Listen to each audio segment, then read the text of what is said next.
So, hello there. Another day, another video.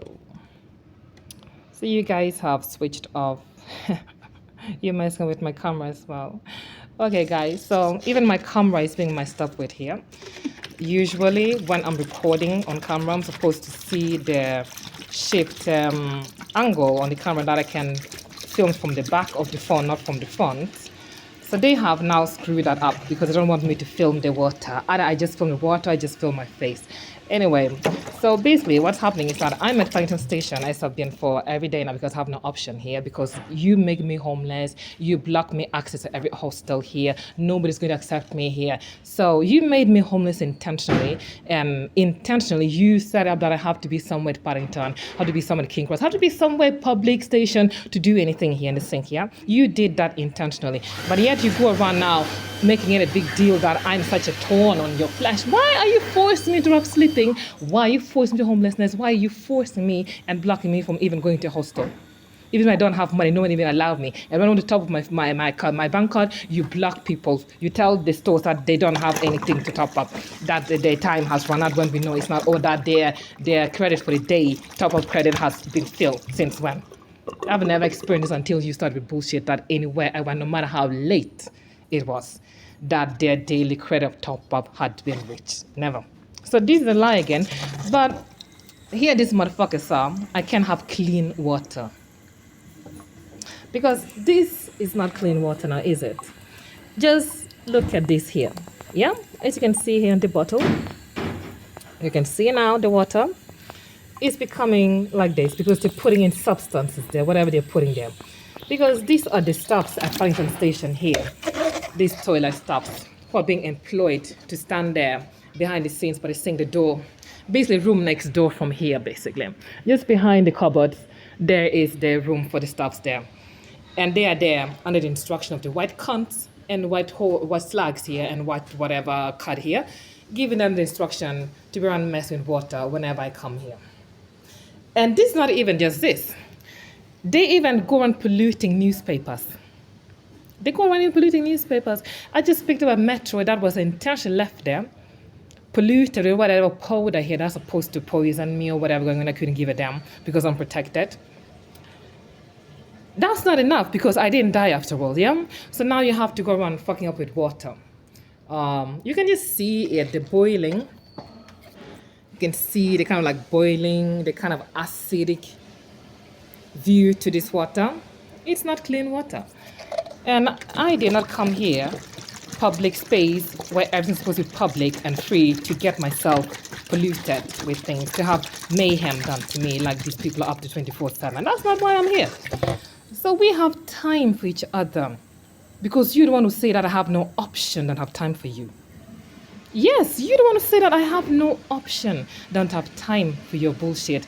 I have no option to record you, have no option to do the things I do because you're the one who say that I have no option because you are just not going nowhere until you die, basically. Because that's what people like you end up with. It gets to the point where you just have to die. You just have to die. This is a Pharaoh Egypt situation with this kind of wickedness here. They have to completely be killed to let you be. Because them being alive, it's impossible for them to let you alone. And the thing is, like, nobody even dies here. None of these white people ever perish, man. But then they act like if they don't do anything else, and this time it's just water. Who does that? And this time it's just plain water. I can't have clean water. When you talk about sink water for washing your hands, who said it's supposed to be transparent, pure water? But now, these people that have time, because that's their life. They don't die though. It's not as bad as they say it is, but they make it like because they just need to fill their pockets. Basically, the same thing going with these stupid Middle Eastern people here. Acting like ding ding. You're the one going around to these white people getting businesses. You're the one going around to these white people getting houses. You're the one going to white people getting money. And then when they decide to afflict it here and there, then it's a problem. How about you not go with it to them for nothing here? How about that? No, you love their money. You love what they can give you. So why are you complaining? I wonder. Why are you complaining? Even how many times you sold me out now? This is not the second time you say that. Okay, you just hand me over to them like you own me because you're just my slave master because you're the original African continent slave master, yeah? So you just hand me over to them, I'm going to die regardless, and then I didn't die, and then now what? I wonder, man. I wonder, man. You don't want to fucking say that I don't have no option, don't have time for you. So here we are, we have time for each other now, don't we? And I just want to clarify that this polluted water thing is all a part of the white supremacy, apartheid system of racism here. If you look specifically in Southern Africa, Namibia and South Africa, this is a big thing, that they pollute the water, that the local people are not supposed to have clean water. We know about incidents history recorded in Namibia where they even poison water, things like that. Even today, a lot of people who live in slums don't have access to clean water.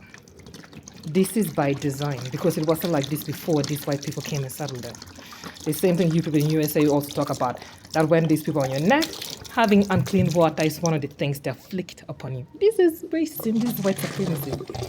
There's nothing new. Yeah? But these people act like now this is just them just being active evil. Why did you darken my skin? I don't know what happened. I'm supposed to be jet black. Yeah. Why did you darken my skin jet black? Why are you fighting my skin color tooth and nail that I can get delivered from this curse? Because this is literally a cursed skin. It's not a natural dark skin.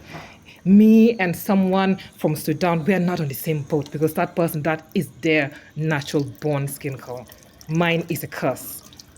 That's supposed to draw murder to me. I'm supposed to be slaughtered like nothing because of this black skin. Now, is that interesting that white people in race are very well known for killing black people just for the sake of being black? Now you turn a biracial into a jet black person, and that jet black skin is supposed to draw murder to her. Because of just black skin, I should be punished.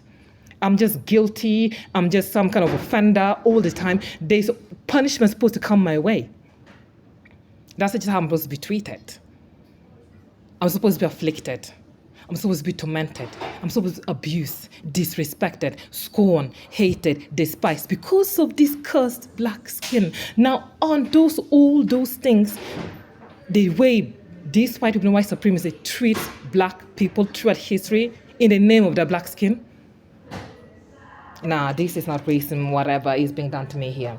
It's just them and whatever they're doing now because whether it's racism or not, they're just evil, yeah? They're just the devil's seed regardless. Evil or not, with racism or not, they're still Satan's seed. So Satan's seed is Satan's seed. They are their father's sons and daughters, and they're going to have the very nature of fathers. So they are their father's sons and daughters. They have his nature. They have his character to do exactly what he does, yeah? Racism or not, even though it's racism. And I find it so funny how white people are just so quick to always cry about racism, like they are some kind of victim when you call them the racist. Because it's not the incident I saw recent in our modern days that these people are suddenly crybabies. They are victims of being accused of being a racist. Yeah. Just the other day, yeah, there was this one white woman sitting next to me, and she was talking to someone who is not white on the phone. And they had argument, whatever going on here. But interestingly, she's saying that she's not a racist. We can very offended because the other person on the phone accused her of being racist. But she's not a racist. And she's so hurt. And she's saying that all I've been doing every day is try to love you. Who say? I mean, like, who tries to love someone? Because I've never been in a boat to try to love someone. Either I like you or I don't. Simple. I don't need to try to like you. I don't need to try to love you. Either I like you, which means I will grow into loving you with time if you continue to be who you are, or I just dislike you. And someone I dislike, there's no way I can love someone like that. I don't try. Oh my goodness. I have to try to love this person. I have to try to like this person. Who does that? White people. Because with the white supremacy, they can only really love themselves. The plain truth. They cannot really love themselves. This is why all the relationships, all the expense of your identity and dignity and worth here, especially these black people, are, like I've been saying for some time now, in these biracial relationships. They sacrifice their blackness to so that this white partner can actually love them. Because if they are being truthful about who they are and their black skin and what that represents these white spaces, there's going to be trouble in this marriage. There's going to be trouble in this relationship because the white race is evil. And you are going to have to deal with it, and they have to deal with it if they're married to you. But you, on the other hand, the black person, you have to give everything up to them, even though you are completely rejected by them, though. Your children rejected by them. You're not a part of white spaces. You're not even a part of the families, really. You're not. It's not even that long ago where it was a trend in the USA where you have to drive your partner to the family meeting and you have to sit in the car waiting outside.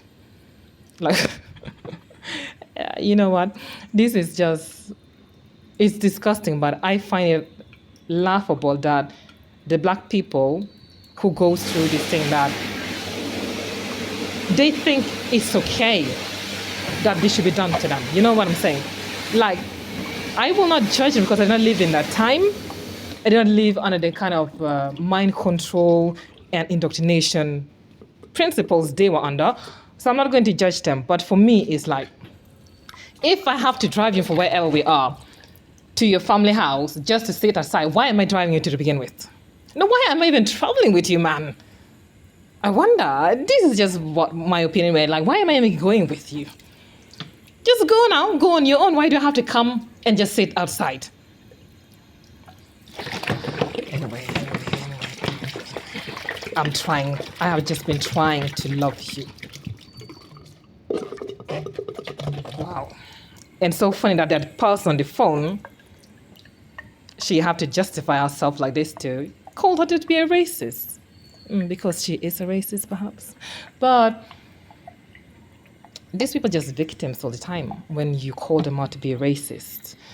And these are not racist, and they're so well known for counting fingers. We're talking about kindergarten situation here, where children count their fingers. Yeah, how many fingers do you have? 5. Yeah. So I have, look at my hands, guys. Look at my hands, my little schoolboys kids, my kindergarten chickens. Look at me, guys. Anyway, so these are my hands, yeah. So I have one friend from Nigeria. So one African friend I have. My next door neighbor is from Pakistan, and I greet them. Good morning, hello. I talk to them. My co-worker at work is also from India. So there's no way I can be racist. Kindergarten children, my chickens. Did you see my hands here? I have one African friend from Nigeria. I have one Pakistani neighbor that I just greet. At work, I have someone from India I work with. So, kindergarten chickens, there's no way I can be a racist, yeah? How dare you call me a racist? Like, how just dare you call me a racist? Poor me, I'm a racist. Poor me. You call me a racist, it hurts me so bad. It just hurts me so bad because I just can't admit that I'm a racist. Not to you anyway. Because I just don't want to be a bad person because my reputation, my public image, yeah? As always with these white people, whether it's the institutional, private, it's the same thing. It's their image. Then they would lower their standards to having kindergarten chickens. What I'm going to call you guys. You're in my class in kindergarten. So you are the pigeons class. Yeah, my pigeons, boys and girls. So look at my hands. Chicken, kitty, kitty, do. So I have one friend from Nigeria. I have one neighbor from Pakistan. I have a co-worker from India. You hurt me so bad when you said that I'm a racist. Did you attend the funeral of any of them? When one dad passed away? Auntie or a friend of theirs passed away, someone they know passed away, did they invite you to the funeral? Did you attend any funeral? What about things like household events such as baptism, whatever? Did you attend any of that? So what friend are you talking about? Which friend is this? You mean acquaintance, yeah. A racist cannot have an acquaintance. You cannot just work with someone without being their friend. Oh, my pigeon classes, you beautiful cutie boys and girls, you're so clever, aren't you? All of you are so clever, I'm so proud of you. Look at my hands, guys, little ones. I have one friend from Nigeria. I have a neighbor from Pakistan. And I have a co-worker from India. Will I one day travel to Pakistan with this neighbor of mine? For what exactly? Will I ever visit India? Because I have a colleague from India. For what exactly? How dare you? It's so hurtful, so painful. I'm a racist. Yeah. No, you have to pity them. You have to feel guilty for calling them a racist. Because everything is so passive aggressive nowadays. Because they don't leave evidence, because they're not publicly lynching no one here. They're not publicly lynching anyone here. They're not throwing anything at you. They're not writing on the street post sign that no dogs, no Irish, no niggers, no whatever here, no Paki. They don't do that no more. So, what audacity did you have to dare to claim that mighty white hair is a racist? You just put just endure to do. Beautiful little one. This was just endure.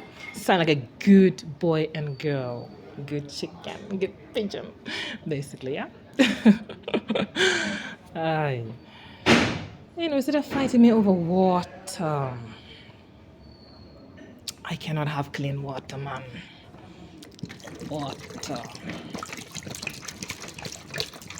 Public space. They're fighting me over water. Nobody's gonna die.